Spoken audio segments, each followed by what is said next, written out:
Good morning from Los Angeles. Welcome to Power Hour. Thank God it's Friday, although it's been a good week actually. Welcome to Power Hour every Friday, 10 a.m. Pacific, 1 p.m. Eastern. Here's the schedule for my live streams. Mondays, Trading with Sergio, Monday edition, 10 a.m. Pacific, 1 p.m. Eastern. Wednesdays, 10 a.m. Pacific, 1 p.m. Eastern. And Fridays, Power Hour, 10 a.m. Pacific, 1 p.m. Eastern. So the reason I do it 3 times is start of the week, let's see what kind of macro events we got going. Middle of the week, kind of an assessment, talk about earnings from Monday, Tuesday, Wednesday. And then Friday, recap of the week, my positions, full transparency. I was going to do a couple of topics today, but no need because we're getting a little rug pull after a new all-time high yesterday. Typical. Last 3-4 times we hit round numbers, big round numbers. So yesterday we hit 6,500 on SPX. Today we're down, I don't know, 1% maybe. I can't wait to go to Twitter in a minute after I'm done with it and see the sky is falling. The sky is falling. I'm like, whatever. I mean, today's big push down comes from NVIDIA. There was a little bit of a delayed reaction selling actually going on in NVIDIA. I put out a video, when was it? Wednesday. NVIDIA. The title was NVIDIA 4.5 trillion jewel or bubble. Yeah, maybe you guys will go check it out. The scope and the size of single company compared to 95% of the world's countries' GDPs, and size of a scope of a company at 4.5 trillion being larger than all stock markets on the planet, with the exception of 3. You guys figure out which 3 those are. But look, AI is here. It's here to stay. It's going to take a little break? I don't know. I compare the AI revolution to what we went through in the dot-com. During the dot-com era, remember, you all remember AOL? Da-na-na, right? Okay. Well, that's what's going on.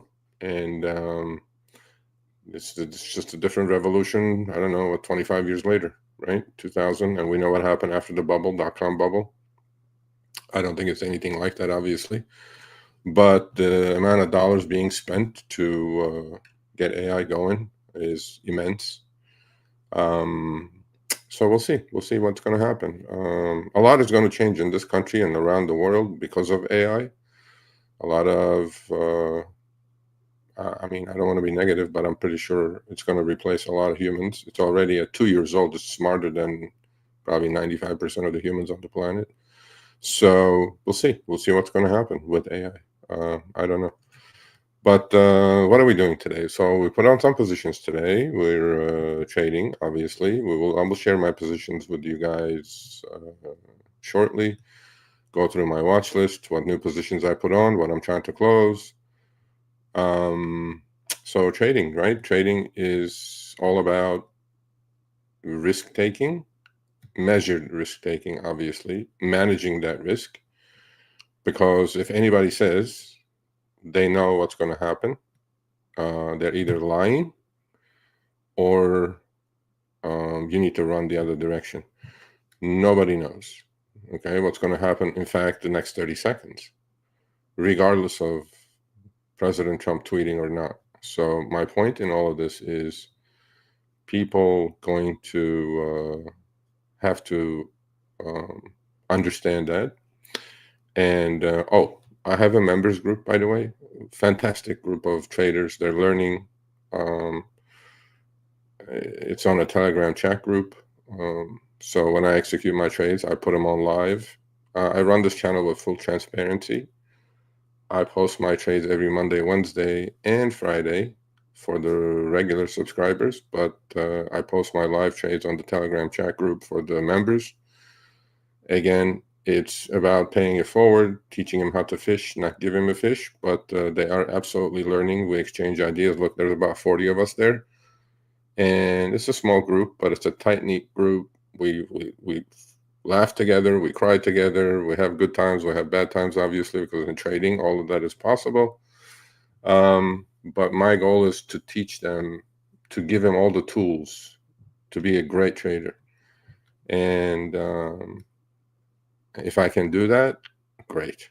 So they also not only get the Telegram chat group live trades, with the caveat, none of this is financial advice, trading advice, or investment advice. What I do is extremely risky. Risk reward, obviously, and the rewards are there. If you do visit my channel, you'll see the first video that you'll be welcome with is my results from last year. Full transparency account. You guys can go check it out. Again, I'll do a recap of the year this year. This year is a little tougher than last year because the new administration is creating a lot more volatility. And if you're on the wrong side of that volatility, you're going to get your face ripped. So, but you know, I'm hanging in there. I'm doing well. Going back to the Telegram chat group, they get a Wednesday, 4:30 p.m. They get a members live stream as well. So with that said, let me put the link of today's stream on. So I know some people are watching on X. I know some people are watching on YouTube. Let me post it. If you guys want to come on, grab it. All I'm asking is that you're in a quiet place with a good internet reception so we don't get cut off. We can discuss anything you guys want to discuss. You can ask me anything you want to ask me. And yeah, that's where things are at in my world. So NVIDIA earnings were good. Guidance was good. Everybody and their uncles raised their price targets on NVIDIA. Why is it selling off? Look, you know, stocks don't go up every day, but somehow a lot of people think they do. And you know, there's always corrections. And for the last 2.5 years, 3 years now, including 2025, 2023, 2024, and 2025 has been by the dip. Now, we had a couple of crashes. If people say they're not crashes, they're fooling themselves. We had one with the Japanese yen carry trade crisis last year, August. We had one with starting Liberation Day, April 2nd this year. We know what happened then. But they both were concluded. All those sell-offs were concluded, and they were deep. They were like 20-25% in April. But they were concluded in a V bottom, right? Like a V. And then look where we are now. For people who are watching me the first time, I swing trade. I don't day trade. So if you're a day trader looking for adrenaline, you're in the wrong place. I do day trade once in a while. I do short-term swing trading for sure. Position trading, you know, some things I hold for a while. And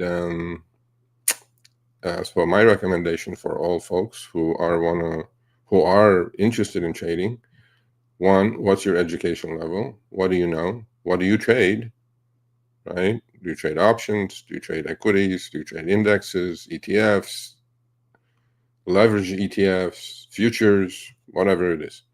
There's unlimited tools for you to become a trader, but then you have to figure out what's good for you, what suits you the best. You know, a lot of people try to do a lot of things. My goal is always been, from the desk all the way to today, is be great at one thing. So, and then you'll find your pace, right? You'll find your what you're good at. Are you good at day trading? I'm not saying day trading is bad. I haven't met a day trader that is extremely successful for long periods of time. There are some flashes in the pan that make a couple of million here and there, but consistency is my goal.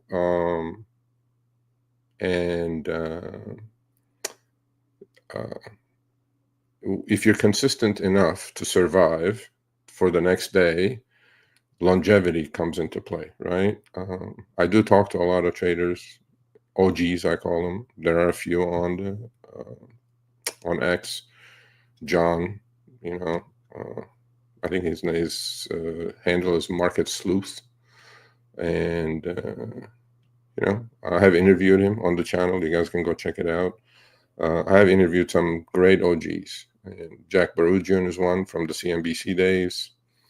Anthony Crudelli, who was a pit trader like I was. So you learn from these people, because one thing that I totally believe is you cannot teach or learn experience or buy experience. You have to get your car in the race. You're going to hit a few walls. You're going to hit other cars. But you know, you have to know. You have to know what you're doing. You know, in this day and age of YOLO trading, zero DTEs, you know, it's not my thing. I do dabble into zero DTEs on the sell side mostly, but you know, we'll see where things are at. So let's see who's here. Daniel Duke. Hey, what's up? Cool. Hope you enjoy it. Well, here's Mr. Glass half empty. I think there's going to be a worldwide planned economic collapse. I don't think so. I don't think they will allow that. I think we're just going to we're going to keep printing. Look at gold today. Right? I've been telling about this. Don't slave harder. Save in hard assets. Period. Because they cannot afford to let the music end, because there are not enough chairs. Okay, just not enough chairs. Gold all-time high, stock market all-time high, Bitcoin and Ethereum pretty close to all-time highs. You got to save in hard assets, because they are devaluing the US dollar every single year to the tune of 6-7%. And if you're putting the money under the mattress, you're going to lose. Period. Don't buy what the government's saying. Government's going to gaslight you like everybody else. And they're going to say inflation is fine, it's 2%. My ass, inflation is not 2%. It's about 6 or 7%. But then, you know, if you read the tea leaves correctly, you'll do fine in life. Good morning, Luis. Good morning, Mojo. Congrats, my man. I hope you sold at 99 and change this morning. And when a firm opened, it was up to 99. I go, I hope he's awake. He's one of my members. I hope he's awake. He has trouble waking up. I've been waking up at 5:30 for 35 years. I don't know why you're having problems. But I hope you sold it at 98, 99 range. It may be 97. I hope you didn't become you know what we say, right? Bulls make money, bears make money, pigs get slaughtered.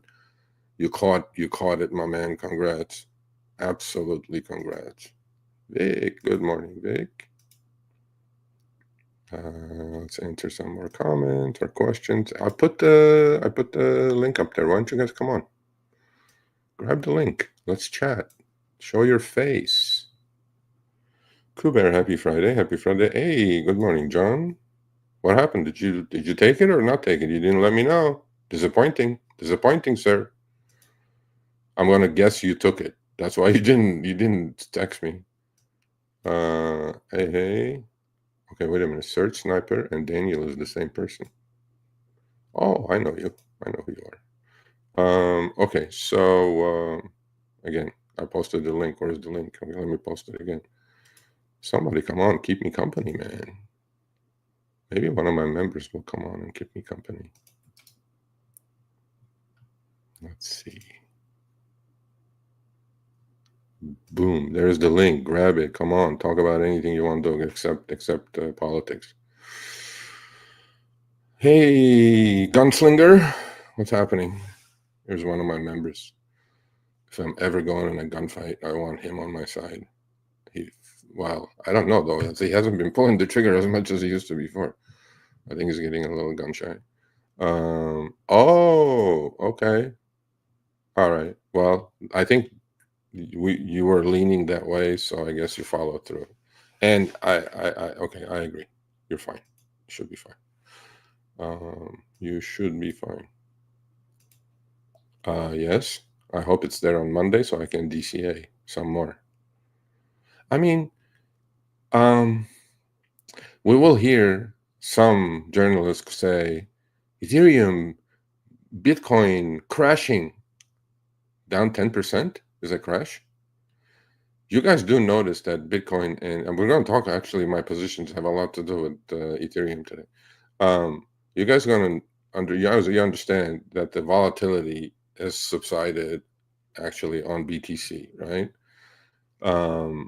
The old corrections would be like, it would go from 10 to 60,000 back to 20,000. Well, we're not seeing that, are we? We're just seeing it as capped about 10, 15%. Why is that? Because there's so much institutional money in there. It's 100%. Did you do it? Yes. I wanted YOLO into that thing, but you know me, I'm not going YOLO because it's such an efficient trade. I will show you guys. I may even add some. It's such an efficient trade, equity efficient trade with um, you know, with limited downside. I don't know. I asked you guys in the chat today, this morning. Somebody tell me what I'm not seeing. Maybe somebody on X will see it and tell me, or come on and tell me, Serge, you're an idiot. You're not seeing it. Explain it to me. I want somebody to explain it to me before I go crazy with that thing. 100% by the dips. It's not 10%. It's not even a dip. I bought Bitcoin in 2020, and I hadn't bought it until 2026. So now I'm averaging up. I'm buying Bitcoin, DCAing every dollar cost averaging every Monday morning, whatever the price it's at. I have only Bitcoin, nothing else. Although Ethereum has outperformed Bitcoin last 2-3 months, as we know, by a super wide margin, because there's a lot going on there. So yeah, and today's economic data was as expected, as usual. But next week, I think we'll have unemployment numbers, and let's see what kind of revisions we're going to get. As you guys know, there's musical chairs happening in Washington. Every time there's a bad unemployment number, in fact, Trump fired the BLS chair because they revised the unemployment numbers. And I'm going like, Washington, I mean, look, it's like, again, I don't want to talk about politics, but Washington has become, you guys remember Trump's TV show, The Apprentice? He would go, "You're fired." It's truly become that now. Anybody can get fired. I mean, he's trying to fire one of the Fed governors. I'm going like, I mean, he tried with Powell, it didn't work, but he's going to go away in June anyway. So everybody's like, he just fired the CDC chief. I'm like, you're fired. What is happening? What is happening? I mean, it's entertaining. I mean, if you're a trader, it's not good for you because, I mean, one tweet and God forbid you're on the wrong side. Your face that that you look in the morning when you wake up will be ripped off. I have not experienced anything like this in all my years of trading. There was some stability because for swing traders, see, that's when day traders are going to say, see, I day trade, I close the shop, I have no overnight risk. I have a lot. I talked actually quite a bit about that with zero DTEs. What you're thinking that you don't have risk actually is completely erroneous, completely incorrect. But I guess you have to become a member to get that jewel out of there. I didn't say I did either. All I said is that I know there was a show that he was famous for. He would be sitting at the table. He'd have like 2-3 people, I guess, or something like that. And he would go, "You're fired." I'm like this with a gun. "You're fired." And that's what he's doing. I mean, hey, maybe these people deserve to get fired. I don't know. Look, I don't know. I'm not going to talk about politics. So what are we doing? What are we doing? Nobody's coming on? Yeah, be that way. Whatever. Should we go to positions? I wanted to talk about something else. I forgot. I'm going to be on for a while. Wait, Vinny is going to come on. Are you going to come on? The Apprentice, yeah. You're fired.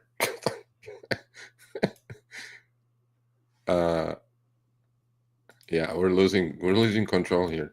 Yeah, for sure. Well, wrestling is fake. We know. I don't think Trump is fake.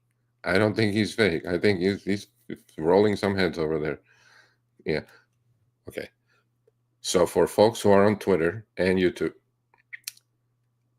I have a following on Twitter. I don't know. I think it's 2,500 subs or whatever. Not subs. What do you call it? Followers. I tweet about this game quite a bit. I tweet about finance quite a bit. I'm actually thinking of separating the two now, but we'll see where it goes. Create another Twitter account, but whatever. That's not the point. The point is, I get tagged quite a bit. A lot, actually.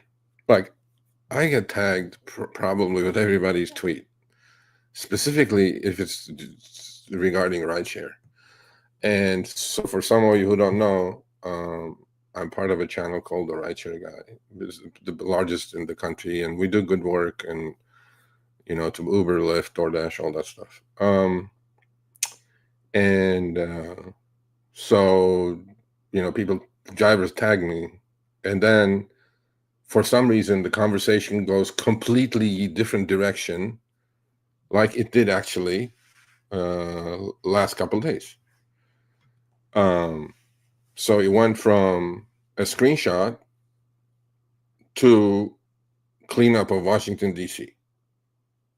And then, so if you're tagged, granted, I can take myself off, but I'm thinking maybe they're going to talk about the original post as opposed to other things.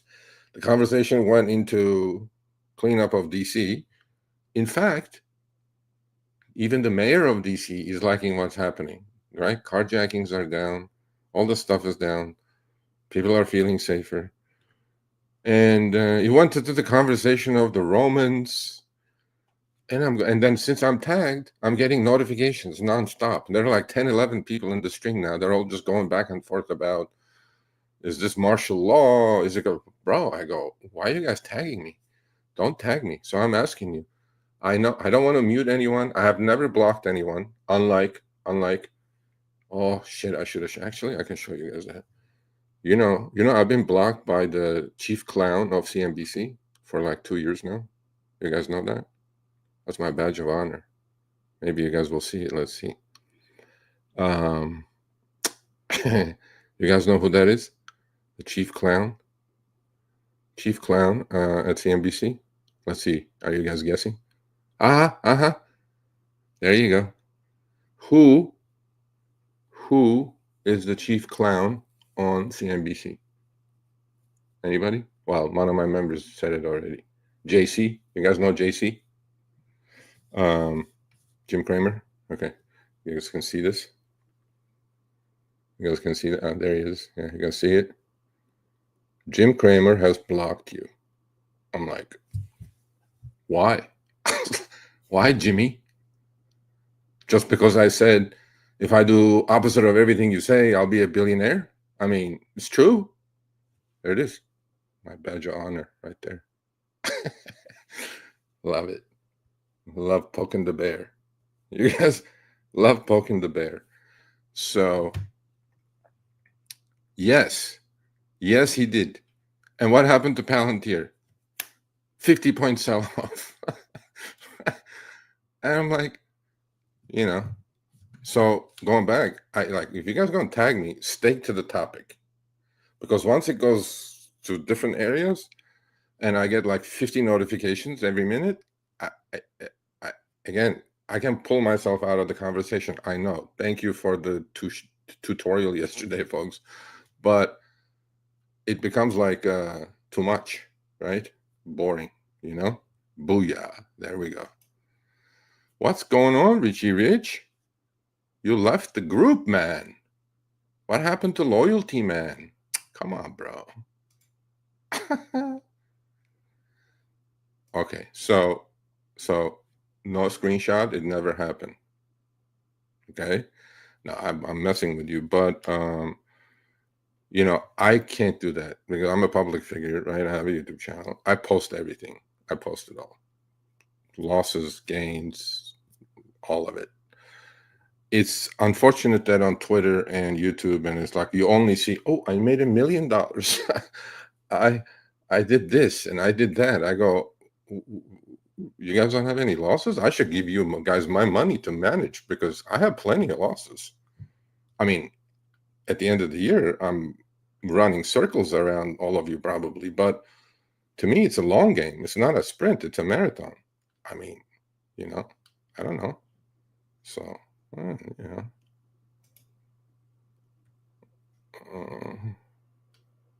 Okay. I don't know which comment for that was that for. Oh, I got you. About the Twitter thing? Yeah. So what I'm going to do, so going forward is, if I do see the topic changing from the original post, I'm just going to go click the three dots and say, pull myself out of that conversation. Yes, that's what I'm going to do. We are going to do that. No, I don't think it's a meme stock. I think it's priced incorrectly, but I don't think it's a meme stock. I think it's a solid company. Okay, meme stock would be like, the GameStops and things like that. I don't think Palantir at 400 billion market cap is, look, the price to sales is out of control. There's no earning. I get all that, but I don't think it's a meme stock. But a lot of stocks are moving like meme stocks, though. A lot of stocks are moving like pork bellies. I used to trade pork bellies. They're moving like pork bellies.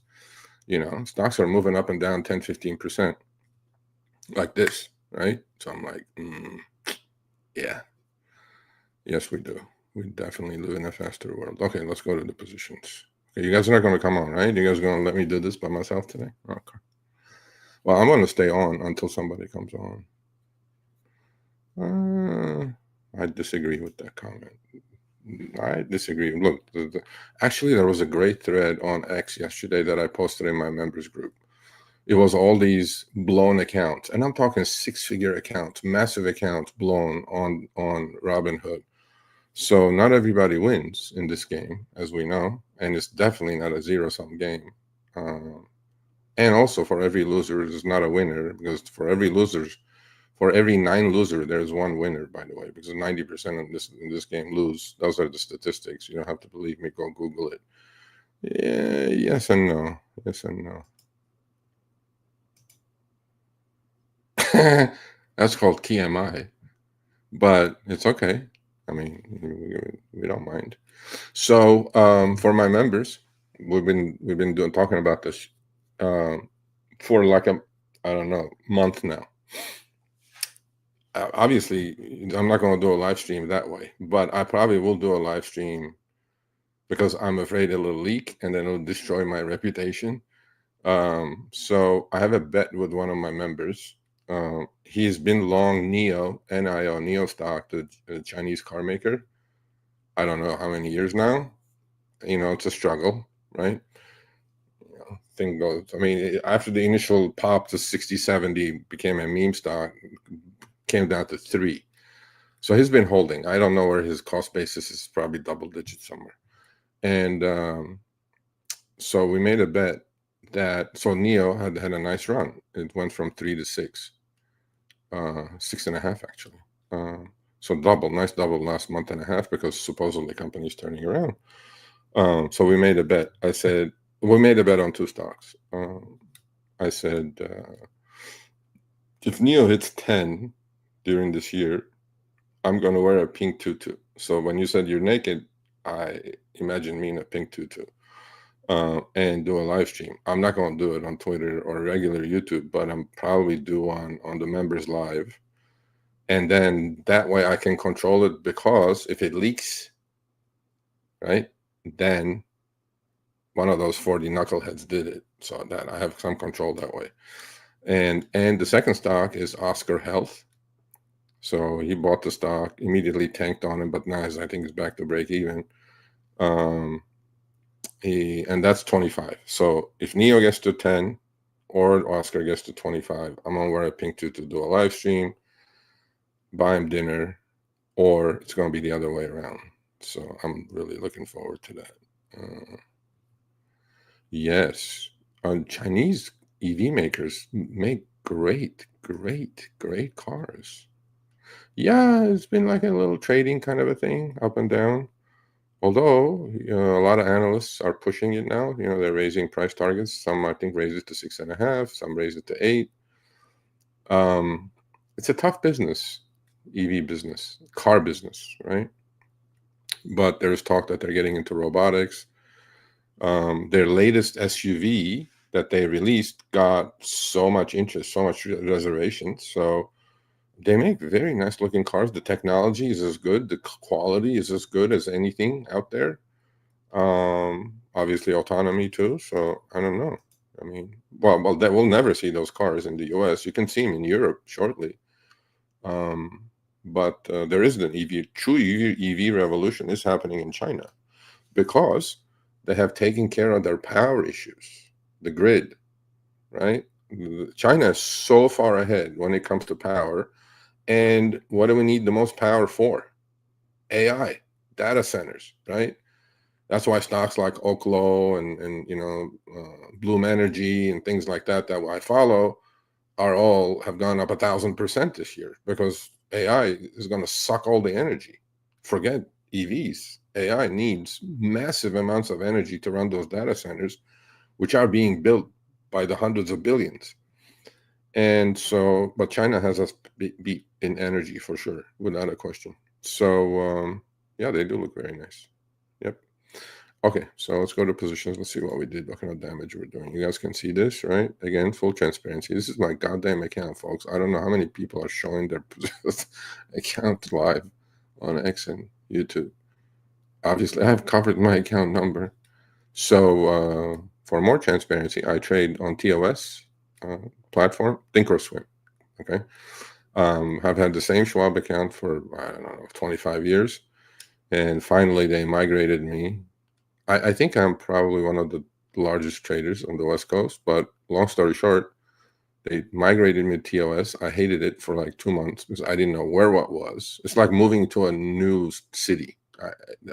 I've been using Schwab Street Smart Pro for years, and I liked it quite a bit. In fact, there is something that I used to use in Street Smart Pro that TOS doesn't have and doesn't offer, which I like. It sucks. Long story short, moved to TOS. Now love it. Actually, I do more with TOS than I do with Street Smart Pro. Okay, so you guys can see this. Let's go. This one. All right, what do we have? What do we do? We may have to add to some of the positions now. All right, so first position we put on today. This is some sort of a synthetic, I would call it, or maybe a box spread. Yeah. Let's see. Okay, so it's on BMNR, Bitmine Immersion, Tom Lee's company. Well, not Tom Lee's company. I think he's the chairman. What they do is it's a Ethereum treasury company, right? Those are all coming around. Very popular these days. So what did I do with that? Let's go one by one because I have like, let's see, 1, 2, 3, 4, 5, 6, 7 positions now. Okay, that's cool. Well, one's going to be taken away most likely, but we'll see. So what do we do? What we did is for October expiration, I put on a put credit spread. If you guys know what that is. If you don't, please educate yourself. I put on a put credit spread. So I sold the 45 puts and bought the 40 puts. That's called a put credit spread. So I collected money doing that. Then I went and spent most of it, in fact, a little bit more of it, but now I'm going to add to it actually, most of it on a call debit spread. This is a not quasi actually, this is a bullish stance. It's called, so if I didn't do it with a put credit spread and a call debit spread, a synthetic is selling the put, buying the call, right? It's synthetic stock replacement, basically. You could always buy the shares, obviously, but then I did it through options because this was an extremely efficient, equity efficient, or buying power efficient, or SMA efficient trade. Now you're going to say, why is that? Well, so I took a bunch of credits by selling the put credit spread, and I bought with that money. I turned around and again for October 17th expiration, I bought a call debit spread. And I bought so I sold the 45 puts, bought the 40 puts, all done simultaneously. Then I turned around and bought the 50 calls. This is on BMNR, that's the symbol. And against the 50 calls, I sold the 70 calls. Some of the members did 65s, I think. So I did it at about 55-cent debit. So I'm going to try to price one now, which I see because it's under 44 now. Although I see some of the premium has come out of it. Let's see if we can do it for like even money now. So we're selling the 45 put. We're buying the 40 put. This is my option chain, folks. Don't mind the clicking. Then I'm going to go buy the 50 calls.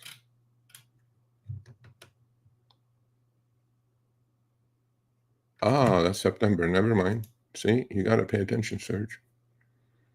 We're not doing September. We're doing October 17th. All right. See, you got to always double check. Go slow, folks. Mistakes will cost you money. We used to have a huge placard on top of our head on the desk. Mistakes will cost you money. So we're going to sell the 45s, buy the 40s. So that's giving me 290 credit. So I'm going to go spend some of that money or all of that money. I'm going to buy, actually, we may be able to do it at even. I'm going to buy the 50 calls and sell the 70 calls at 28-cent debit. I did it at, let's go at 25 cents.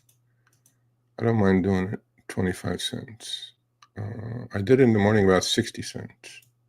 So the less the debit, the better it is. In fact, if BMNR keeps going lower, I may be able to do this at a credit, and I will explain the downside and the upside of this in a minute.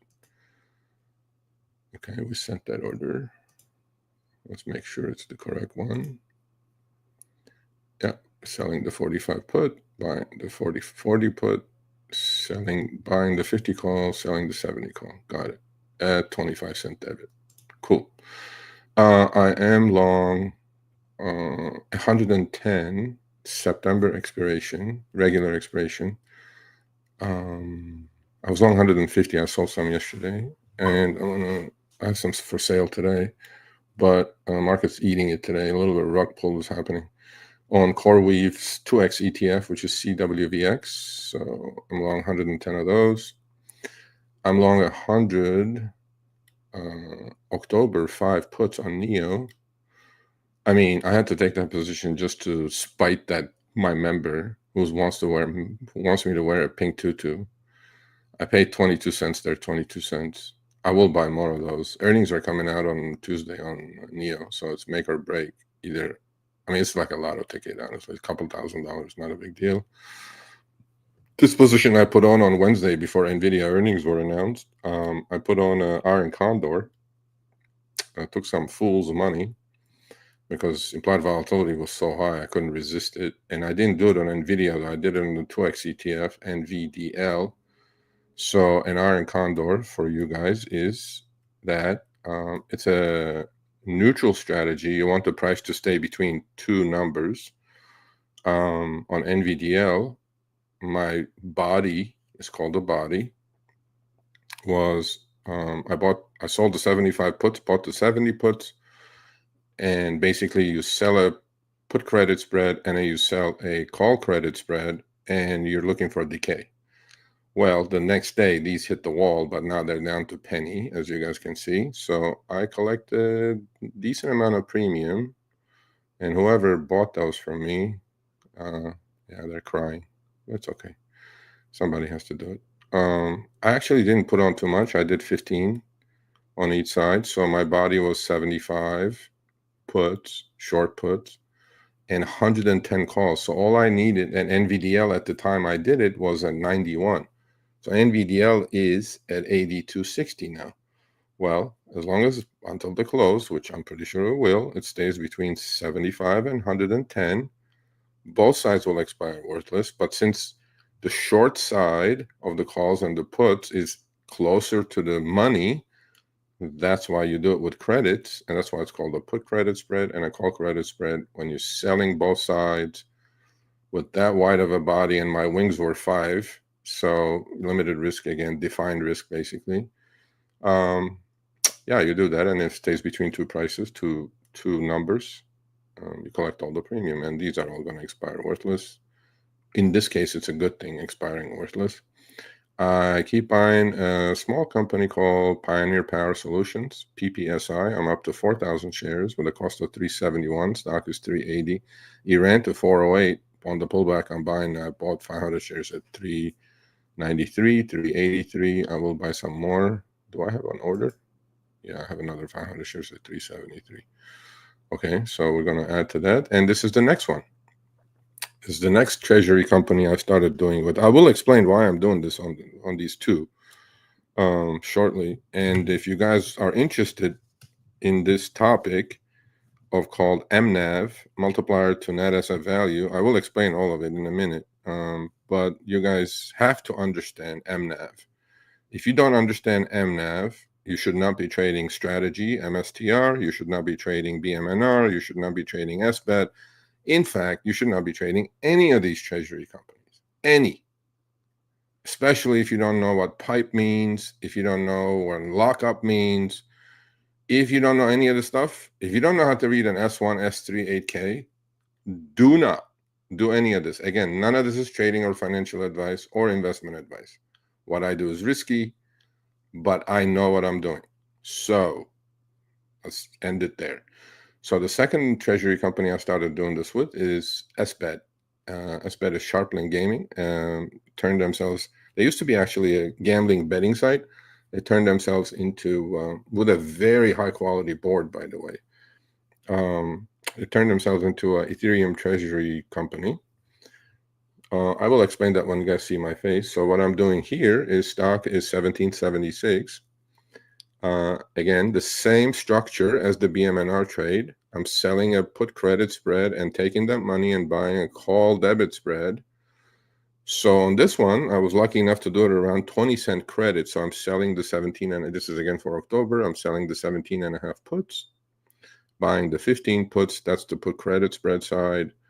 Then I'm turning around, spending that money, and actually it's leaving me with some cash on top of everything else. Again, this is a very, very equity efficient trade. Equity efficient meaning, I will give you guys the idea of what that means. Defined risk trade, basically. So long story short, then I turned around and bought the October 20 calls and sold the October 30 calls. And I will explain it to you guys in a minute when I go to the front screen to answer some more questions. The way you do this is, so your risk on the downside is defined. Obviously, you could lose money. And I will give you guys the upside, downside of all this. Because in every trade, there is a possibility of a loss. But it's a defined loss with massive upside potential if Ethereum rallies. It's a big if. We don't know. I don't know where Ethereum is. Let's see. Let's take a look at Coinbase where Ethereum is. Where is Ethereum?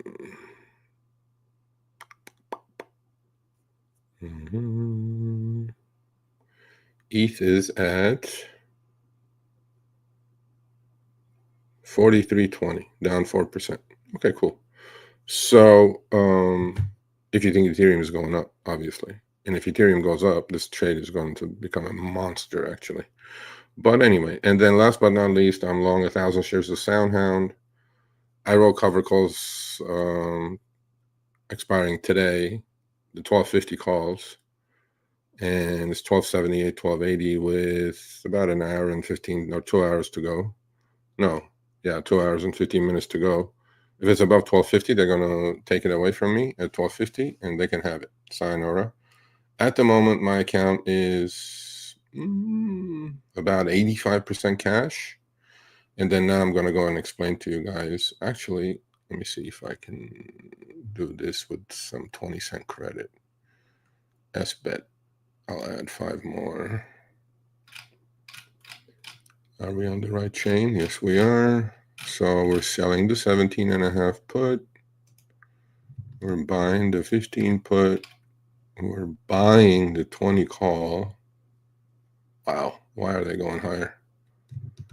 I don't think I can do it with a credit anymore.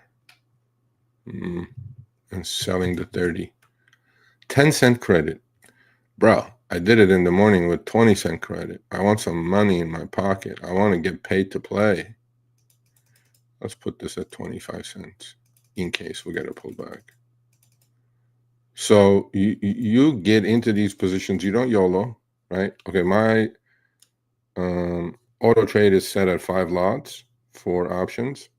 I'm up to 20 lots on this and 10 on BMNR. I just put in 5 more, and then I'll go up to probably 50 lots on this. But you don't do it all at once, right? You just scale in, scale out. And so when I was talking about the super efficient structure of this trade is, so for those 5 options, so in order to do this trade, by the way, you have to be approved for level 3. If you're not approved for level 3, they're not going to let you do it. There's levels of option trading at each brokerage house. Level 1, level 2, level 3. Level 3 is basically you can do everything. Level 2, I think, is just buying calls, selling cover calls, things like that. I don't know. But I've been level 3 forever. So long story short, so it's taking me $1,133 of SMA or buying power or equity to put this trade on.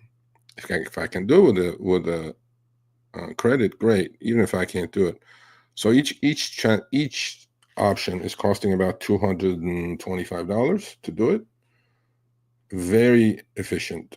And then when I go to the front, I will explain to you guys what the downside could be, what I can lose and what I can make, what the probabilities are, all that good stuff.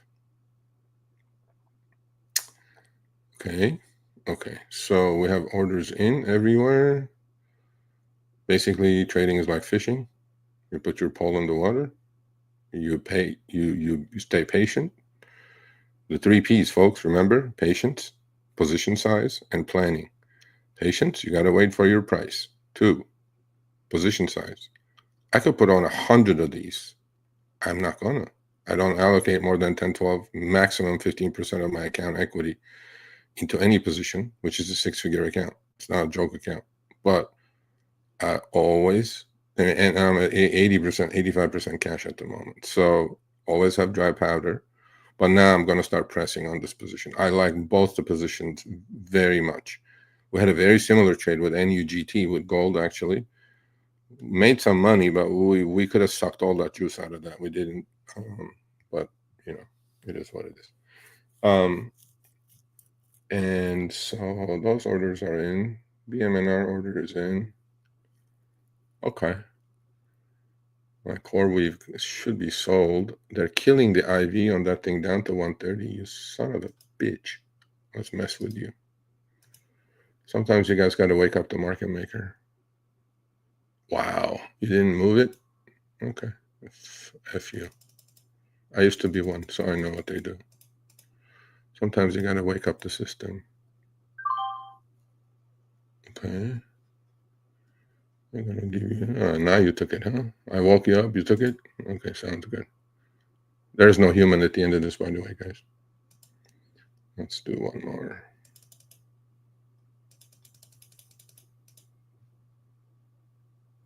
Let's sell 10 more. It's 70 cents. Okay.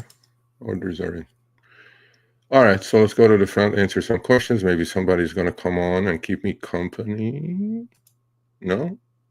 Of course not. Why? Why are you guys so shy? All right, let's see the consequence. Whoa, what's going on? Yeah. You're laughing at the pink tutu? I'd be laughing too. Yeah. Okay. Lots being built in southeast Arizona. Oh, on the data centers? Yeah. You guys are a business-friendly state, unlike where I'm at. Okay, we have nice views, but that's about it. That's all we got. You had Neo puts. I just bought Neo puts just to spite my member because he's like, I go, I think after the earnings, that thing's going back to 3. He goes, no way. Oh my God. I just bought 100 of them. I paid 22 cents. Like a little lottery ticket. It's okay. I want it to go up, actually. I don't want it to go to 10, but I want him to make money, obviously. I'm not long. I should have been long. Neo, beautiful chart. We haven't even gone anywhere close to so many numbers. I'm okay at math. I can't play an instrument to save my life, but I'm okay. Which side of the brain is that? Left side? Is math the left side? I think it is. I don't know. I tried to learn an instrument. I couldn't do it. I'm an autistic child when it comes to instrument playing. What can you do? But I'm good at math, sir. Oh, you guys are here just socializing? John and Gary? Okay, sounds good. Since you were... okay, I was born in Turkey, but I am full-blooded, okay, blue, orange, and yellow Armenian. That's my flag. Okay.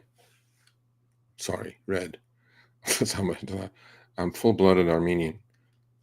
So a lot of people say, are you Turkish Armenian? I go, there's no such thing. You're Armenian. You can't be Turkish Armenian. Although you could be, like, you're American Armenian or Armenian American. I don't know. Okay, so let's see what you say, Mojo. Mojo is my guitar player of the group. Since you were born in Turkey, Turkish dance. Okay. Turkish dance for the pink tutu dance. Wait a minute. Nobody said anything about dance. We're going to wear it. I didn't say dance. Although in the members chat yesterday, I said I can shake my hips. Okay, whatever. Performed by you. Okay, sounds good. That's our music, Turkish Dance by Mozart. Now I got to go listen to the damn thing. Or, like you said yesterday, you can play the Benny Hill music. I love Benny Hill. Dun, dun, dun, right? With a pink tutu. It will not last more than 30 seconds, by the way, folks. Okay? Because the member that I bet with has it loaded in his Amazon cart. He goes, I'm just going to click it when Neo hits 10 and order it. Anyway, I've been studying for a while. Okay, sounds good. If you know Benny Hill, then do Benny Hill. I like Benny Hill. Okay. On the option strikes, you can type 60 or 80, so you won't see all this. Yeah, I know, but I like seeing all of them because the implied volatility is very important for me. Right? So I like seeing all the possible strikes because when I'm structuring a trade, right, I like seeing all of it. That's one of the reasons. I noticed some ETF holdings. They have swap and GS. What are those? Very good question. Excellent question, Kuber. Here's the thing. So a lot of people, they go by ET. So there's ETFs, and what you said, Kuber, is valid for leverage ETFs. 2x ETF, 3x ETF, as if ETFs are not. Well, ETFs buy the underlying. So if you're in the SPX, if you want to own the SPX, right, you go by SPY, right? That's the ETF, the largest ETF. But there are other ones, Vanguard and BlackRock and things like that. They have differences, like VOO, I think, is Vanguard. Which what they do is they come and buy the SPX, the S&P 500. But then there's 2x ETFs. The 2x ETFs don't touch the underlying. Okay? What they do is they go into derivatives. That's why in the disclaimer box on those leverage ETFs, it says this is a daily performance thing with the leverage ETF, 2x, 3x ETF, right? So what they have done is they have created swaps. Swaps are like some sort of options derivatives, and they have options in their puts. Because there is also inverse ETFs, leverage ETFs, so 2x down, 2x up. And a lot of stocks have those ETFs, but they do not own or short the underlying equity. They deal with swaps and options. And so when they do that, something happens that's called slippage, because when those swaps and options expire, they have to roll them, right? Every time you roll, you're losing money on those. Okay. That's why I highly recommend that if you're going to trade the leverage ETFs, you pay attention to when the swaps are ending, what kind of swaps and options they have in the contract, because that's public info. You can go to the ETF website and it'll tell you what they own to keep pace, to give you that 2x or 3x ETF return. Or the other thing you need to pay attention to is that you don't buy and hold those. There's going to be massive slippage. So I'll show you guys a couple of examples. For example, MSTR and MSTU. MSTR is strategy. MSTU is the 2x ETF. Look at the performance difference between those two. Because of slippage, it just doesn't move. What do we sell or buy? Let's see. Did we do something? We definitely did something. Let's take a look. I like that ding. What did we do? We did the BMNR. BMNR, we did that at 20 cents. Sounds good. Okay, that's enough of that. The other one is holding. Ooh, Soundhound may not get called now. Okay. Yeah, we added 5 more to BMNR. Sounds good.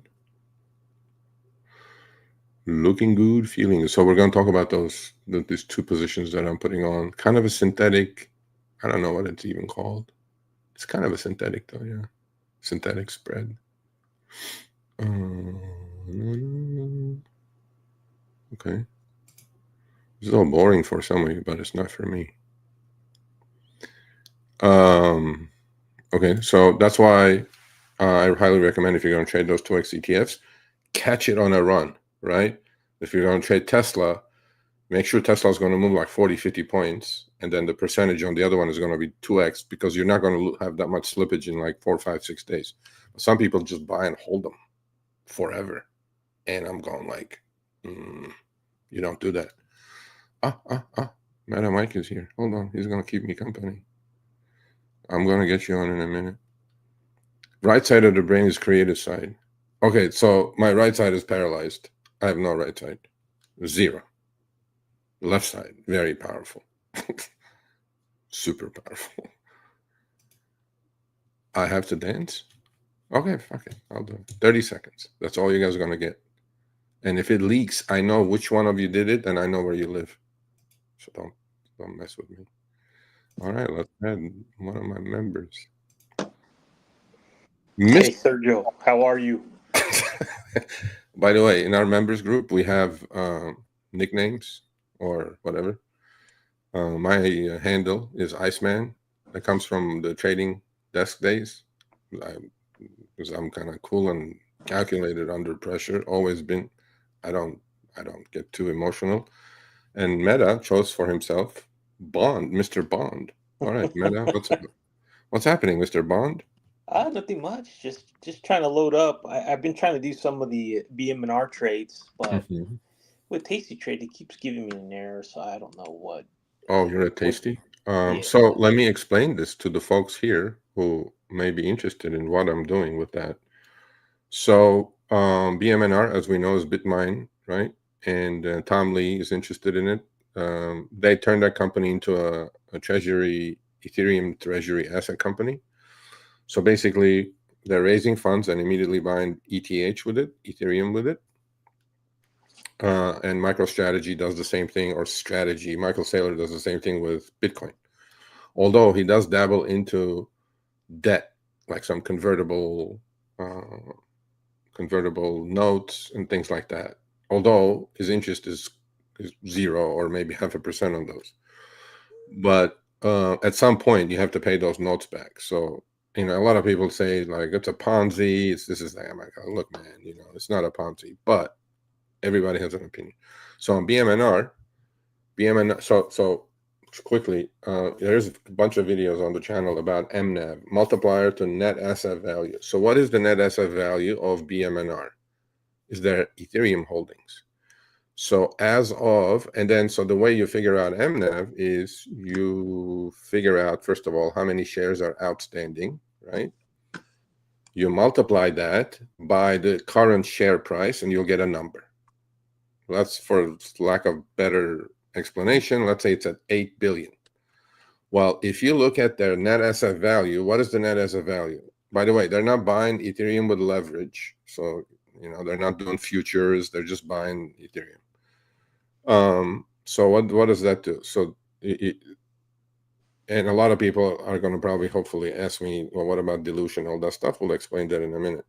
So if you look at their net asset value on BMNR, it was like 2 billion, then it went to 5 billion because they're buying Ethereum. How are they doing that? They're doing secondary issuing of stock or at the market sales. And they're buying Ethereum with it. That's why it's called the Ethereum Treasury Company. So basically, everything in their treasury is Ethereum. Well, Ethereum has a price too. So if I looked at it, it was 43.20 or something like that. Okay.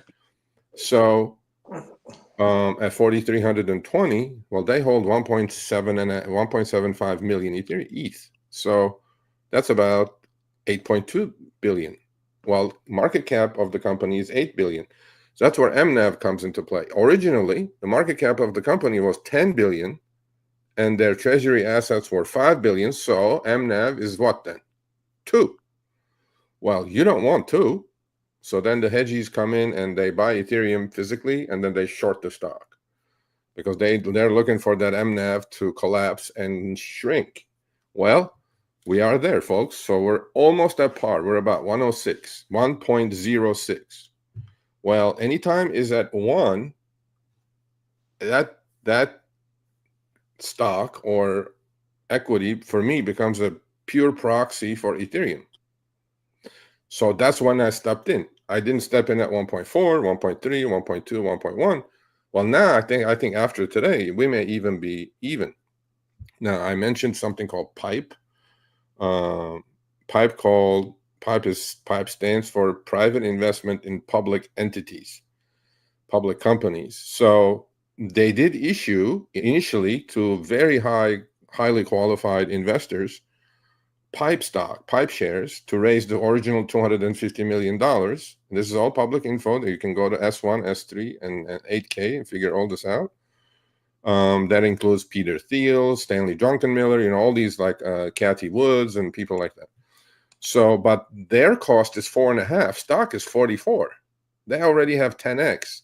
And the lockup is going to, they have a 90-day lockup is going to happen in October. So there is pressure on BMNR because of that. Now, you said, Serge, you put that trade on, you're short 45 puts.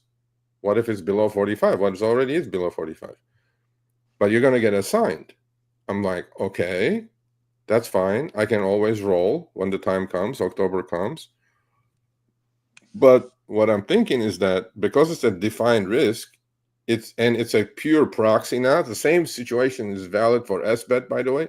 I think SBET is actually under par now, which is fine. So let's say Ethereum drops to 3,000 from 4,300. Obviously, BMNR is going to drop to 20. No doubt about it. But then I'm short the 45 puts, but I'm also long the 40 puts. So my max loss is only $5. It could drop to 20. I couldn't care less, right? So that's why it's a defined risk trade with all the upside. The trade I put on is a bullish trade. I want Ethereum to go to 7,000 or 5,000 or 6,000 and BMNR to go to 60, 70. So what's the upside? What's the downside? On the downside, max loss is 5, even if Ethereum goes to 0 and BMNR goes to 0. It doesn't make a difference. Max loss is 5, defined risk. I'm long the 50 calls and short the 70 calls, max gain on that is 20 points. So if BMNR is 40, let's say, right? All I have to do is roll, because the calls are going to expire worthless. The puts are going to be worth 5. I'm going to take my max loss and get out of the trade, or roll. 1. What if this BMNR is 60, right? Then the put side is going to expire worthless. All that credit I collected is going to be mine. And you guys remember I bought a call debit spread, and I didn't spend anything on it because I'm doing the whole transaction with about 20 cents out of my pocket. That 20 cents out of pocket is going to go into $10. Well, on 15 lots that I'm on now, that's $15,000. On the other one, same thing, same situation, right? So the only reason I stepped up today, which I usually don't like doing things on before a long weekend, but this is not a regular stock, okay? So it's a Bitcoin proxy. I mean, Bitcoin, it's a ETH proxy, and it's a pure proxy now because MNAV has shrunk to nothing. Now, MNAV will move around without Ethereum moving. Sometimes it happens, right? What if MNAV automatically goes to 1.2, 1.3? Then this position automatically becomes a winner because BMNR price is going to have to go higher. But at the moment, BMNR owns 8.2 billion in ETH, and market cap is 8 billion, or 8.2 billion equal, let's say, or 8.3 billion. So I'm quite comfortable with this position, and it's a very, very equity efficient position. So I hope I explained to you all what I'm doing. Again, none of this is trading or financial or investment advice. What I do is very risky. Do your own due diligence. It's for me, not for you. All right, Meta, what's happening? I hope I explained that well. So I was trying to leg into the put side. You can leg in, but then do you have enough SMA to leg in? Because the second they will not allow you to sell the put, because if you're just selling the put first, it's going to have a massive requirement until you immediately go buy the put. And if you don't have enough money, they will not let you sell the put. What I recommend is that why don't you do the put credit spread first in one transaction instead of four at once simultaneously, right? Yeah. Just do the put credit spread first, like sell the 45s, buy the 40s with a credit. That they will let you do. You know what I'm saying? Yeah. Because you can leg in one at a time, but too much work, man. We're supposed to do these things all at one shot. That's why TOS, Tasty is good to do. Okay. So you can do the put credit spread first. Okay. And then go do the call debit spread. Again, do that also together, right? So instead of putting all four at once, you're doing it two at once and to the other two next. Okay. Okie dokie. Got it. And so I think the other one is a better, actually. That's why I'm going to go a little heavier with, I forget symbols, by the way. What is it? What? SBET, SBET. So I think they're under par today, honest to God. So the other thing is, you're going to say, Serge, what if he keeps going way under par? Well, that's why Tom Lee has $1 billion buyback set up. If it's under par, they're going to buy back their shares. Look, I'm not making this sound like risk-free. None of that's correct. However, for as equity efficient as traded is, with the massive upside that it represents, and with defined risk on the downside, I thought it was proper to put that on today before a long weekend. Will it turn out good, bad? You guys will watch it. I will post these trades on the community page of the YouTube channel every Monday, Wednesday, Friday. And then, again, none of this is trading, financial, or investment advice. But I think it's proper at par. Like, why am I not doing it with MSTR? Because it's still not at par. Still at like 1.3. Although it's been shrinking. It's been shrinking. It's been shrinking. So, yeah. I waited until par. That's the first P, folks. Patience. You wait. You don't get in. Oh, I'm gonna miss. There's no miss, no nothing. You wait. Patiently wait. You wait, it comes to you. If it doesn't come to you, no problem. Not, don't get an itch to scratch. You just don't do it. Maybe it'll be there tomorrow. Markets open every day. So first P, patience. Anyway. All right, my Meta. What's up? What else? Anything else going on? No, that's it. It's been an interesting market. Trying to be patient. Just things are not. Well, the delayed sell-off on Nvidia is interesting. Yeah. Yeah. I mean, look, there's a lot of nosebleeds out there. As you know, I've been kind of being careful. So I think, by the way, this BMNR and SBET trade, don't do it unless you're bullish on ETH. Get it? Yeah. Now, SBET, I like it more because I'm able to do it with credit, right? I'm not crazy about BMNR, but I think BMNR potential is a little bit more because they have more tools. And although BMNR also has a disadvantage, which is their pipe, it's coming due, I think, October 3rd. So all the people who paid 4.5 for it can sell it at 40. Imagine that money, right? 8, 9, 10x on your money. Jesus. Wouldn't it be nice to be in that group, right? Well, we're not. We're regular folks. We can't be in that group. But anyway, so long story short, if you're not bullish on ETH, don't put this trade on. Don't. No point in it whatsoever. And again, I did it with options. Now, you can do this longer term, by the way. If your ETH projections are 10,000, let's say Tom Lee is saying all kinds of bullshit, like it's 10,000, let's say, right? Well, we know it's not going to get to 10,000 in a month by October, right? I'm just looking for a little quick daily fluctuation because if ETH gets to 5,000, BMNR is going to get to $70, no doubt. I mean, it's math. You guys can do the math. You should have a spreadsheet figure, like you put in the data and it tells you what BMNR price is going to be. That's without them buying more ETH. If they keep everything the way it is, ETH goes to 5,000, BMNR is $70. So again, at par, without any increase in MNAV. Okay? So if you're not bullish, don't do this. Period. Don't even go near it, because then you may end up losing $5. Or in SBET's case, 2.5, less the premium I took in. That's why when I do these, folks, by the way, these synthetics, I like doing it with credit. I like getting paid to play. BMNR, not so much. SBET, I like because I'm getting paid to play. And it's very equity efficient. So with a lot of upside, limited downside. I like it. So I noticed in your SBET one, you didn't go as wide. You went from what, 17.5 to 15? Mm-hmm.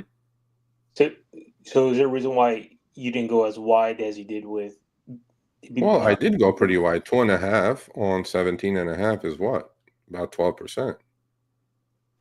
So if you look at BMNR, 45.40 is about 11%. That's how you got. Oh, you got it. Okay. Get it? Yeah, I did actually. I went wider. I could have gone with 16s, but then it was not enough money. Then I couldn't have done the whole thing with a credit. That's why I went 17.5, 15. Yeah, and the max loss is actually a lot less, 127. Exactly. So my thing is, this is a trade, folks. That's why I did October. But if you believe Tom Lee, he's talking some crazy shit. He's talking 15,000 for ETH next year. Yeah. They have long-term options. Go do them with the next year's June, July, August, whatever. The same structure, same strikes. You'll probably get more credit out of it. Honestly, I haven't even looked at it. So you can set it and forget it, kind of a thing you can do. Then you don't have to worry about the daily, hourly fluctuations, because these things move.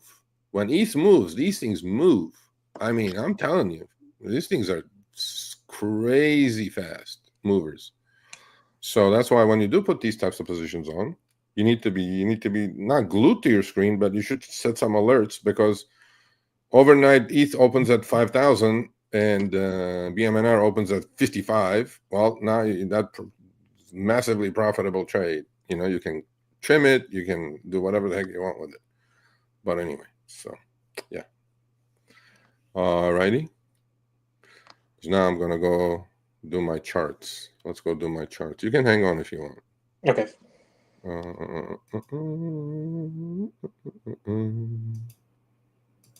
All right, let's look at some charts. What is happening?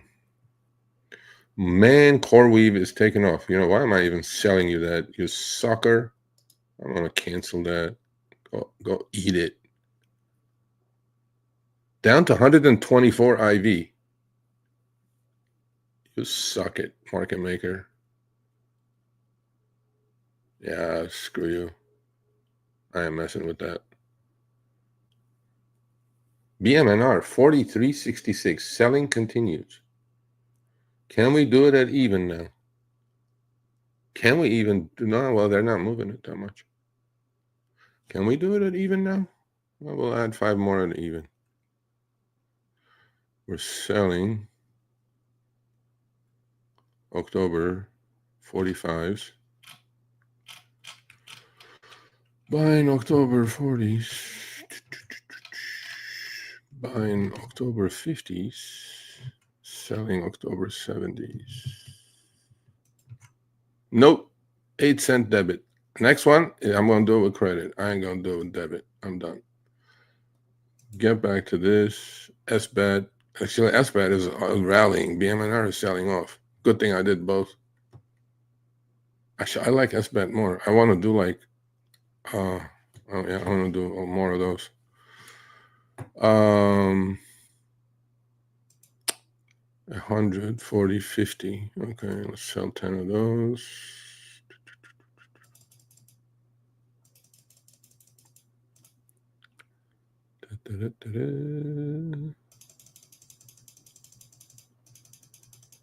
Wow, they're killing IV today. IV crush. IV crush is happening. It's for real, folks. Okay. All right. Let's go to charts. Big charts. This is CoreWeave. Let's set these charts up. The 2X ETF is CWVX. A lot of these stocks have ETFs, and I'm dealing options. Imagine this turbocharger already, and this turbocharge the turbocharger. CoreWeave. MACD turning up. I like it. It has potential. I shouldn't even be selling it. I have 3 weeks on these options, man. I have like 100 of them. This could be a massive trade, actually. We'll see. Okay, let's start with the top. What was the first one? BMNR. With my positions first. This is the BMNR chart. You guys see what happened here, right? We went from 30 to 70 in about 5 days. I'm not saying that's going to happen. I'm not doing it because of that. But if ETH runs to 5,000, it will definitely happen. So this is the daily chart of BMNR. This is where the pipe buyers bought 4.5. This thing went up to 161, and then we know what happened if you guys following it. But now it's a true ETH proxy, and this is the 2-minute chart. So it's been kind of under selling pressure all day, which is fine. Not concerned. Okay, so that's BMNR. This is CWVX, 2X ETF of CoreWeave. Okay, I'll go through the Mag 7 and stuff in a minute. This is SBAT. No, actually, PPSI.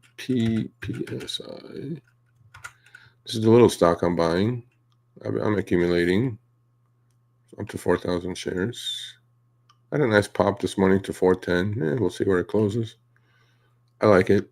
I like the company. Good earnings. Small cap, very small cap. This is SoundHound. Got up to 13 today with the markets on its ass. It's holding too. I'm pretty sure I'm going to get called away that 1,000 shares. And it creates more buying power. Not interested. Let me get these labels gone. These labels are garbage. Vic, I still haven't figured this out, Vic. These labels are irritating me. I don't even know what else do I have. What are those notes? Yeah, that's about it, right? That's all I have. I think so. Anyway, let's start with the SPY. Little haircut today. This happens, by the way, every time we hit a round number. It happened at 6,100. It happened at 6,200. Happened at 63, 64, and 6,500. MACD is looking a little bearish divergency, if that's a word, but volume is pretty low today. Long weekend, profit taking, whatever you want to call it. I have my channel set up. I will not hesitate to short the market or short some stocks or buy some puts on indexes, but then VIX is nowhere for me. Actually, VIX is kind of popping today, so 1560. Still very low. You know, volatility is getting crushed every time market sells off. And yeah, but will we have a volatility event? I don't know. But if VIX doesn't move, your index puts are not going to move as much as you think. Obviously, price is going to take precedence. This is the daily. This is the 2-minute chart. What's been going on with SPY? Nothing, just in the trading range. Looks like about to fall off another ledge probably. But today is long weekend. I don't pay too much attention to these types of days. This is the triple Q, same thing. Looks like a little double top action. Definitely bearish divergence taking place here on the MACD. We're going to zero. We'll see. If we do cross zero, we may accelerate on the downside. Let's look at TLT. TLT is the inverse 20-year Treasury bond ETF. So if TLT is going down, that means true interest rates are going up. Irregardless what the Fed does, the interest rate market, especially on the long curve, long end, they do not care about what the Fed is going to do. That's why a lot of folks, you know, they go like, yeah, if they cut the rates, market's going to melt up. Quite the contrary, actually. Actually, I put a really great video this week. I don't think market's going to melt up if they cut the rates. It could be the opposite, actually. I laid out the reasons why, so you can go check that video out. Again, it's my opinion, not trading, financial, or investment advice. My opinion only. This is the dollar index. Dollar index must be eating it today. Yep, another new low coming because gold, yes, finally breaking out. NUGT, which is the 2x ETF of gold miners. Beautiful breakout. We traded this beautifully premature. You know what? We got out too soon. Al, if you're watching, fantastic trade, bro. Now gold is breaking out. Gold's going to 4,000, no doubt. That's because they devalue the currency. Dollar loses value, money flows into hard assets. Why is real estate at an all-time high? Although some cracks are showing up there. Why is the market at an all-time high? Right? All these things. So, yeah. Let's go. Let's start with the mags. Apple. Looks good to me. I mean, it broke out. By the way, if you guys notice, I don't draw too many lines on my charts. I like naked charts. Just a chart, daily chart. Obviously, green, red bars. I don't even look at candles. I'm a bar chart kind of guy. Always been. Again, charting is one thing. A lot of people swear by charts. Look, I do. I understand charts. I pay attention to it. I know divergence. I know it inside out. But charts tell you the past. It doesn't tell you the future, like any other indicator where people go, "Oh, this happened." But you're anticipating. Every indicator known to men is a lagging indicator. If you have one that's a leading indicator, meaning it's going to tell you what the market's going to do tomorrow, please, I'll buy it. Whatever you want for it. That's Apple, Nvidia. Yeah, double top looks like it'll sell off. MACD never confirmed that recent high. That's like a bearish divergence right here. This has been bearish divergence actually all along, since actually when the stock hit about 172. Every new high was non-confirming. I mean, look, a little pullback to 50 EMA is warranted. If not 200 EMA, these stocks are so far from their 200 EMAs that I'm going like, yeah, sure. Amazon. I mean, look, they're just consolidating. I don't see any harm in here. Oh, little pullbacks. But then on Twitter today, he goes, "Oh my God!" So the bulls are going to say buying opportunity of a lifetime after the market goes down 1%, and the bears are going to say we're going to crash. I don't think any of it is going to happen. Actually, Microsoft is all right. I don't support that 50 EMA. Meta. Again, support on 50 EMA. So that's going to be critical. 50 EMA has got to hold. If 50 EMA doesn't hold, we may have more of a sell-off. That's when I may step up to some index puts. We'll see. Because if the market's going to sell off, other asset classes may sell off, such as Bitcoin and ETH. So, but then, I'm in defined risk trades. It doesn't really make any difference to me. What else? Let's look at the Tesla. Tesla is actually selling off pretty hard today. Oh, is it ever? Down 13. So every time Tesla gets to 350, it gets turned back. It's still going sideways. Look, I love the company. I love the guy. Tesla's dead money. It's been dead money for 4.5 years. Is it a great trading stock? It's an amazing trading stock. Is it a buy and hold stock? Absolutely. If you bought it 10 years ago, if you bought Tesla 4.5 years ago, honestly, I think it's exactly the same price as it is. Let me take a look. It's 4.5 years ago. Yep. Okay. So there's where we are today. 332. Okay. So we're going back to now. Okay. October of 21. 332. What is that? 4 years. In fact, if it gets down to 300, I mean, you guys see what I'm trying to say, right? But if you bought it 10 years ago or 7 years ago, when it was just sleeping, yes. But last 4 years, definitely great trading stock, not a buy and hold stock. As I say to my members all the time, stocks are to be bought and sold. Let's go Palantir. If you guys have any questions, put it up. Palantir actually, after my favorite CNBC clown said, Palantir is going to 200. I swear to God, I think it was within an hour the sellout started. It went from 190 to 142, literally in like 5 days, 6 days. And I'm going like, and you block me? I should block you, you clown. Anyway.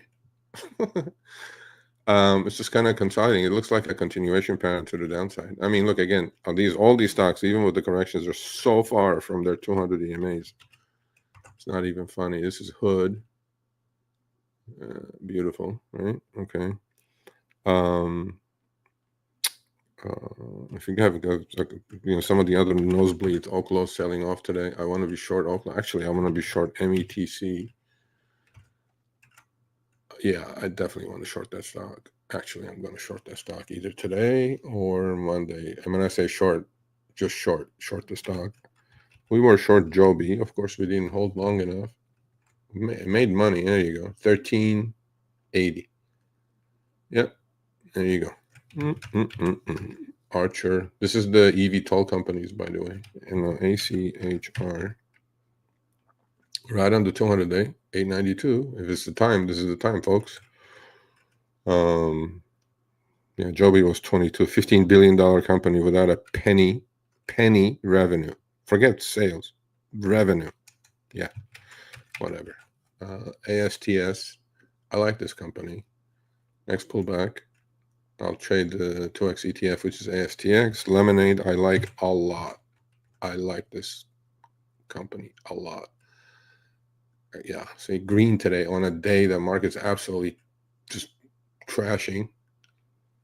This is it, folks. This is what you guys got to learn. Outperforming names.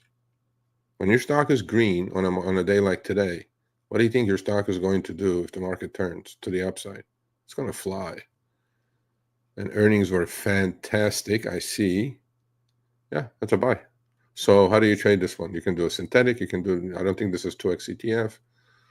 And mostly I'll do a synthetic on this. So synthetic meaning not messing around, selling the put, buying the call. Probably sell the 55 puts, buy the 55 call. And, it's like a stock replacement, actually. SoFi. Red day consolidating. What a beautiful chart, right? NEO. So 10, I wear a pink tutu. I have the puts. I honestly, I hope for his sake. It's building kind of a bull flag. I mean, it's a beautiful chart, actually. If I didn't know it was NEO, I like this chart a lot. So this was the 3 to 5 move, then consolidated for about 2.5 weeks, and then broke out. So we're at the target. We broke out. We hit our target. So either this is consolidation before it goes to 10, or we roll over and die. We're going to find out. You guys will find out if I'm wearing a pink tutu or not. What else? Affirm had amazing earnings yesterday. Affirm is the buy now, pay later company, like Klarna is. So people are buying their groceries on buy now, pay later these days. That's how amazing the economy is, actually. Yeah, Baba had I mean, look, man, I've been bullish on China forever. And there you go. There it is. How about the other ones? What are they doing? JDSU. It may be time for these to, I mean, this is just, yeah, maybe time. Baidu. Yep, Baidu's kind of actually coming out of base now. JD, Baidu. Yeah, those are the ones to look at next. Those are the secondaries, because these numbers were a lot higher. Like Baidu, I think, was like a $300 number. Ultimately, yep, look at that. 350, I remember. Coming out of a base. I like these Chinese stocks quite a bit. And people go like, yeah, Chinese economy is trash. Tariffs, this, that. Bro, they're doing what we're doing in a much more massive scale. They're printing. They're printing and spending. You guys must understand this, man. You guys must understand the correlation between M2, global M2, and the markets. If you understand it, it's an easy game to play. If you don't understand it, then you go deposit your paycheck in a savings account at the bank. What else? I don't know. If you guys have any ideas, just shoot it. Oh, I'm bullish on a couple of the Waymos of China. WeRide, WRD 930. Every time it gets into the 8.5, so I got to go long. We traded that. I mean, if I put the labels on, you guys will see how many times I traded that thing. Pony AI is the other one. Yeah, it's just going sideways. SoundHound. What is it? 1273. Yeah, I think I'm going to get called away. I am pretty damn sure I'm going to get called away. So again, stock is green when the market down 250 on NASDAQ. Okay, well, what's going to happen to this if the market goes green today or Monday? Anyway, yeah, we'll get called away. Oh, HIMS. Is that dying today? Yeah, that thing is rolling over. I'm not sure about that anymore. We're right at the 200 EMA. If that thing breaks 40, that's trouble, folks. Yeah, I don't like it this much. Rocket Lab, a lot of people are, yeah, let's look at that stock and look at HIMS, the difference, right? Hanging. New highs coming. That's what stocks do, man. Good stocks, anyway. Well, the momentum stocks, not good stocks. Like, not that they have earnings or anything like that. If you have any questions, put them up.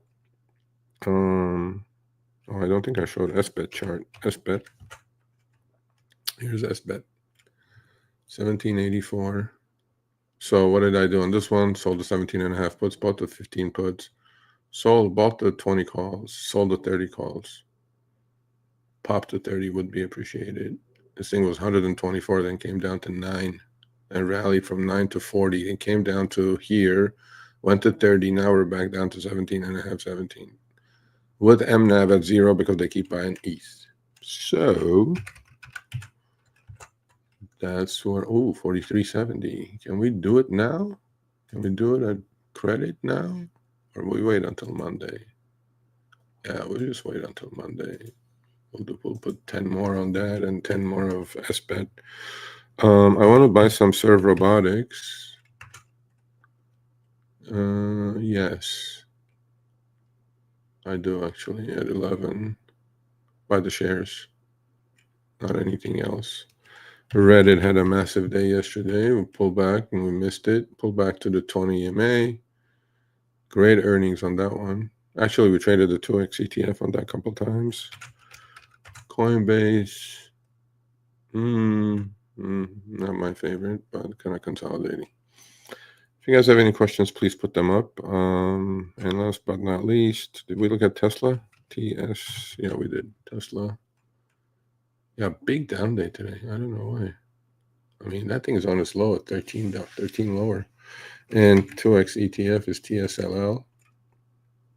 Yeah, just going sideways. TSSI is another one I'm watching. They did a secondary at 17. Stock is 1382.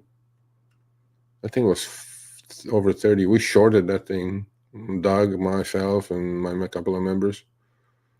I do go short as much as I go long, but being short, the risks to the upside are massive, right? But if you do nail it, like Joby or this one, yeah, Fat Cat, Fat City. You got to time it right, though. You got to be really timing it right on selling short. That's about it. So, Bitcoin, IBIT, BlackRock ETF. A little consolidation pullback, no problem. And MicroStrategies, our strategy, MSTR, right at the 200 EMA. It violated it a few times before, but it's losing its MNAV, folks. It's down to, I think, 1.3, 1.35. Still too much premium for my liking. So, I was going to explain to you guys the slippage. See MSTU, right? Okay, that's the 2x ETF of MSTR. So let's take a look at it. The high on MSTU was 1087. Let's say 11. Right now, it's at 526. So it's down 50%, let's say, right? How much is MSTR down? This is what I'm calling about slippage. Okay, MSTR was 450 when that one was 11. It's down to 325.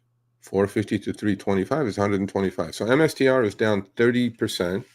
MSTU is down 50%. Now you guys understand about slippage? Okay. So when you're trading the 2x ETFs, make sure you're doing it for a few days because there is a massive amount of slippage. 2x ETF of Ethereum. No, what is it? EFTU? Is it? No. EFTH? No, what am I doing? ETHU. Yes. Yeah. Okay. It's a 2x ETF of Ethereum. BITX is the 2x ETF of IBIT on the 200-day. That's pulling back into support. It looks interesting. Again, so BITX, IBIT. So on MSTR, by the way, let me go back that again because I just recalled something I said. MSTR is down from 450 down to 335. So that's 115 points. Correct? 451, 330, right. 115 points on 450 is about 22%. 25% would be about, okay, 24%. Well, MSTU is down 50%. Why? Because it's a 2x ETF, right? But it's down more than 50%. It was 11 down to 510. It's down like 55%. You guys understand this slippage now. So, yeah, that's where things are at. Last look to triple Qs. I mean, I can't be too bearish, can't be too bullish. Not much going on, really. Just kind of consolidating, honestly. I look at 10-minute, 10-day, 1 hour, 30-day. Obviously, I do an intraday, but I don't day trade. So, long weekend, not much is going to happen. Volume is quiet. Well, we looked at pretty much everything we want to look at. If you guys have any questions, Meta left. Okay, let's answer some questions. I don't know. Was that for me, Gary? Remember he was crying in 2008. Who? Kramer? It's a fucking idiot. There. I agree. 100%. 100%. Is it possible that the Fed will not? No, they will cut the rates because they're under pressure to cut rates. But you have to understand, there's a video, actually. You guys should go watch it out. Watch that video. Why is the Fed cutting rates, right? Fed cuts rates for a couple of reasons. One, obviously we're having like a pandemic, and then Fed absolutely smashes rates, right? Because the economy is going into a tailspin. But unemployment numbers are actually very negative. Prime and not subprime car loan defaults are going through the roof. Credit card defaults are going through the roof. 75% of the economy or GDP is consumer spending. So consumer is not doing well. You guys can listen to all the bullshit on CNBC.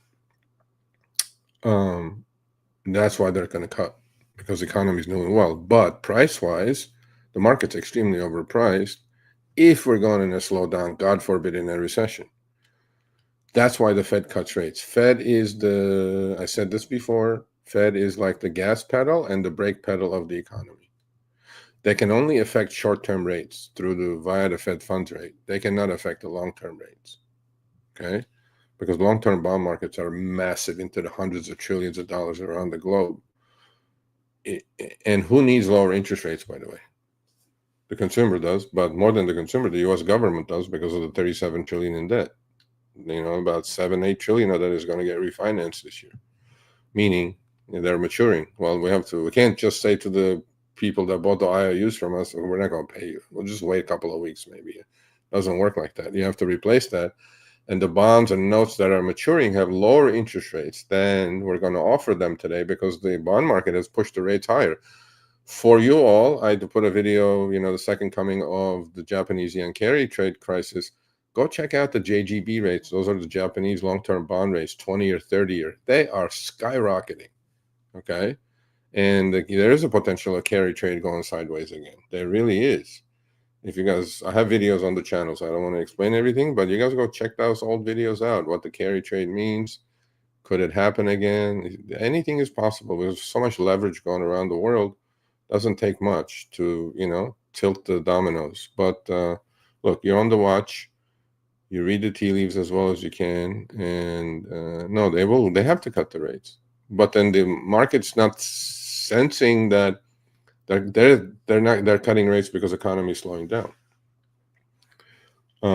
But when they do cut the rates, now every YOLOer is expecting the market to melt up, which is, I disagree, actually. Gold will melt up, probably. Maybe Bitcoin and ETH will melt up. Stock market, maybe not so much. The reason for that is, Bitcoin, finite asset, gold, pretty hard to dig out of the ground. But my point is, when a lower interest rate cycle may put more pressure on the dollar. If the dollar becomes more toilet paper, as it already is, then those assets will fly. But I don't think the stock market will as much. Although there's a saying, don't fight the Fed. I'm not going to fight the Fed, but lowering, you guys, I put a video out with a really amazing chart. What happens to equity markets during interest rate hiking cycles and interest rate lowering cycles? The interest rate lowering cycle, Fed doesn't lower the interest rates if everything is great. That's why the Fed resisted to cut the rates, although Trump was threatening him and saying, I'm going to fire you, do this, do that. They didn't want to cut the rates because now we have a potential of stagflation, right? Which I started talking about stagflation a year ago. You can go check the videos. There's videos on the channel. What's stagflation? Stagnant economy with high inflation. Well, inflation is not in the box. The genie is not back in the box, right? We had CPI, PPI last week. They were hotter than expected. So if we do cut rates now, because the economy is slowing down, meaning stagnant economy, is inflation going to get refueled? It could, and that's called the stagflation box. And there is no cure for stagflation, honestly, unless you grow the economy, and that's suspect. So, because we grow our economy by borrowing money. That's why we're in a 37 trillion in debt. So I'm going to hang up. I'm going to be done. I think this is my longest power hour ever. I enjoyed it. Thank you. So positions will be posted today. Full transparency. What I do is very risky. Don't do what I do. This is not trading, financial, or investment advice. Do your own due diligence. Practice the 3 Ps: patience, position size, and planning. If you don't know what you're doing, if you're going to YOLO, you're going to lose. Good luck. But if you want to learn something, please consider subscribing to the YouTube channel. There's really good content. More so, if you're interested, become a member. Support the channel that way. It's not the money, honestly. I know there's no money in YouTube. I have a massive channel on the other side. There's no money in YouTube. I mean, there's money in YouTube. And if you're Mr. Beast, there's money. But I'm doing this to pay it forward. I'm doing this to teach folks how to fish as opposed to giving them a fish. And, you know, sharing my 30 years of experience. I think that's worth something. But anyway, so much love. Have a great long weekend. Enjoy yourselves. Hang out with your family. Do some barbecuing. We certainly are. And yes, sir. See you on no Monday. Monday markets are closed. Oh, Monday markets are closed. So I'm not going to do trading with Sergio on Monday. Hey, you're the best. You're the best. Okay, hold on. Let me shout out to Apple Bottom Jeans. Okay, Apple. Okay, just for all the folks on Twitter, I think there are 100 of you here, whatever. Okay, I'm not going to get. Should I? Can I tell your name? No. Apple Bottom Jeans is his handle on Twitter. He runs a Discord channel for something called Quant Data. Folks, it's free. It's free Discord. Just go visit it. Quant, Quant, space, DATA. He runs it. They don't pay any attention to charts. He calls it chopsticks. I agree and disagree. But what they pay attention to, though, is data. Where the whales are going in. They pay attention to all the Greeks, which if you're trading options and you don't know the Greeks, I don't know, but they go into the second level Greeks, second grade Greeks, Vanas and charms, more than the I would get gammas and deltas and things like that. Please go visit the Discord. It's free, man. It's free. Free. You can't beat free. And he's there. He will explain all that to you. If you do like this, I mean, look, they just analyze data. They're getting live data, analyzing option order flow. And with 0DTs being 60% of it, he actively trades, live trades also. So please go visit. I think it's worth your time. Bro, come. See what I mean? That's what he does. Every time I show up, he puts chopsticks up. I agree with you, buddy. I agree. I mean, to a point. Look, charts show you the past. All indicators, MACDs, RSIs, blah, blah, blah, stochastic, they're all the past. None of them is leading. It's all lagging. I get it. But it's a good thing to look at a chart, to have a point of reference. At least when you look at a chart, you can discover a trend, right? So I'm a trend follower. I like following trends. Trend is your friend, up or down, right? That's why I look at charts. I don't look at charts because, oh, it's a bull flag, pennant, this, that, do double bottom, cup and a handle, head and shoulders, inverted, whatever. I know all that stuff. Does it work? Is it voodoo? I don't know. But I think what quant data is doing is really, really important. I do understand what they're doing. It just doesn't. I do show up there, by the way, and he allows me to get on the stage and talk to some traders, and I'm like, I'm not even sure I'm worthy of that, sir. But anyway, so shout out to you, sir. Go visit Quant Data. It's free. Not too many things in life are free. Anyway, markets are closed on Monday, Vic, so I'm not going to be here. I'll probably be getting drunk in my pool, and it's as hot as balls in California. But Wednesday, trading with Sergio Wednesday. Or maybe I'll do trading with Sergio Tuesday because markets are closed on Wednesday. Well, I'll figure that out. But anyway, so can I? Okay, William, post the site, William. Oh, shit, I said your name. Okay, his name is William. Whatever. It's not a secret. Can you post the site? William, can you post the site, please? Quant Data. This is it. Just go Quant. I don't know the site. It's probably www.quantdata. Quant Data, right here. QU. Right there. This is it. Quant Data. Go to Quant Data. Go to the free Discord. He trades live all day long, every day. I don't know. Did you trade today, William? I'm putting on some crazy trades on today, but we'll see. Anyway, that's it. Much love. Great long weekend. Stay healthy. Si, senor. Did you make greenbacks today? Canadian greenbacks or US dollars? I hope so. There was some whoosh sell-off, nasty one in the morning. And then after that, yeah, see you. And after, okay, can you put the link? Can you put Quant Data link here, please? Good amount. Nice. Can you put somebody's asking for the Quant Data link. Just put the Quant Data link here. So after that whoosh, what did you do? Sell an iron condor? Is that what you did? Or sell a put credit spread? I'm pretty sure. Yeah, I figured you had an iron condor. After the whoosh, you got the gamma, and then you just sold the iron condor. I got you. Oh, you're still waiting, huh? What if we roll over again at the end?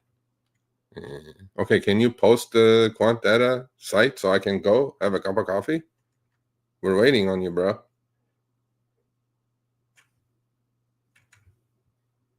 No? He's not going to do it.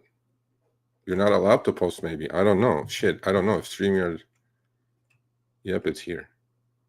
Oh, StreamYard is not letting you because... Shit. What is it? www.quantdata.com? Is it? I think so. Yeah, I'll post it. Let me see. Hold on, folks. Hold on. Let me post.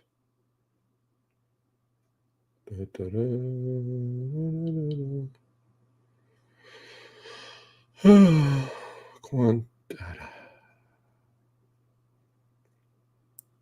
Oh, quantdata.us. Why not com? You guys couldn't afford com? www. Oh, US, you're a Canadian. That's why. You're the 51st state. I got you. Boom.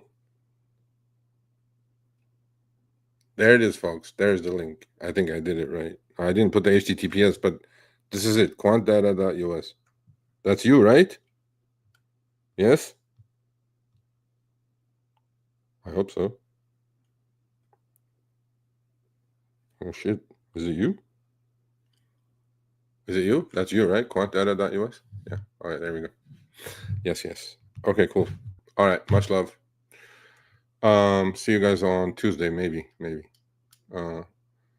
Let's see if ETH is running the other direction. But let me go look at my positions. Go have a cup of coffee. I'm tired.